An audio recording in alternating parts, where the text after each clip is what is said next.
Hey there, TSD, Stingray's Rock here. Got a brush here that I bought about a year ago. It's a pretty cool brush.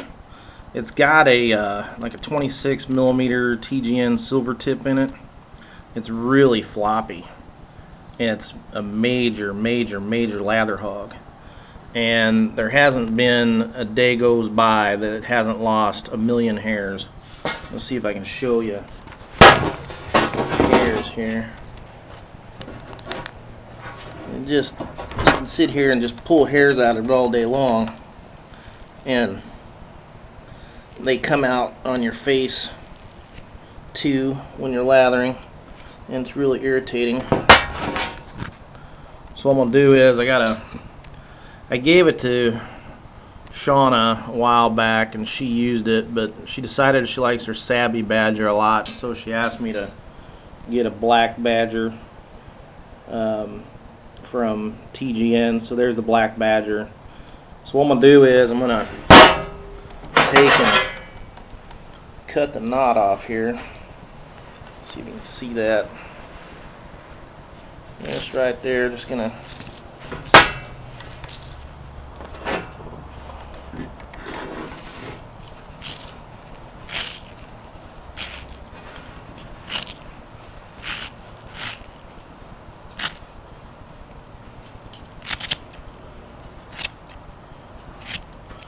then what I'm going to do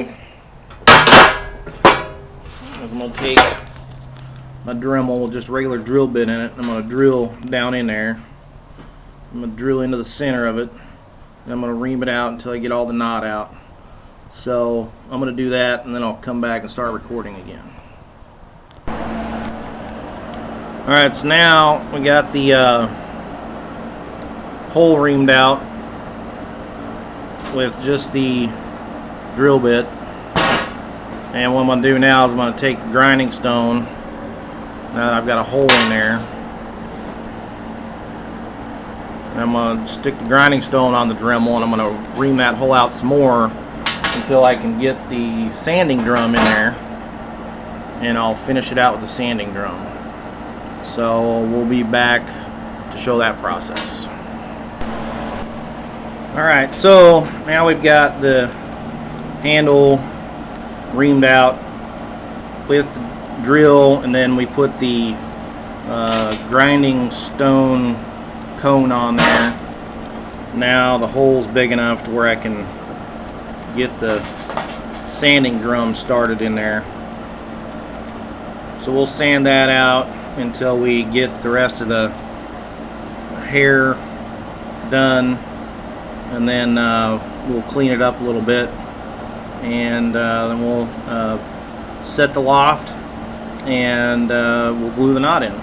So we'll come back when I got the hair done. Get all the hair out of there.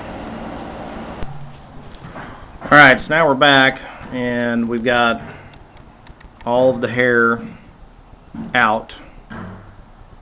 So we cut the loft off, the old knot off with the scissors. We took just a regular drill bit and kind of reamed it out until we could get the drill stone in. Once we got the cone stone in, we enlarged the hole big enough for the sanding drum, and then the sanding drum has got us to this point here.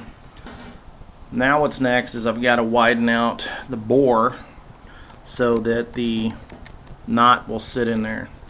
And this is a TGN 24 millimeter black Badger, and the bore is almost big enough to take the hole or the knot, but not quite. So we're going to take the sanding drum and we're going to sand it out, sand the bore out until we can get the knot to drop down in there. So we'll come back when that's done. Alright, so here we are now with the hole reamed out big enough for the knot to drop down in there. Now that's a pretty tall loft. What I'm going to do is I'm going to go and I'm going to measure the Sabby Badger, and I'm going to ask Shauna what she thinks about this loft and how she thinks it feels in her hand before I decide whether or not it needs to go any deeper in the handle. Right now, if we want a shorter loft, what I'm going to have to do is I'm going to have to get in there and I'm going to have to widen out that bore that's in the handle. The way it is right now, the knot is sitting on top of that tan part, which is where the handle starts. And if I tried hard enough, I could probably unscrew that black top from the butterscotch wood grain bottom. Typically that's what I've found these things do, is they're two-piece and they screw together. So I'll find out if I need to go shorter loft or not. If not, what I'll do is I'll plug that bore with a plastic grocery bag, and then I will polish this out with some 2000 grit sandpaper, and then finish up with a jeweler's rouge and then some rubbing compound. So we'll find out. We'll be back for that part.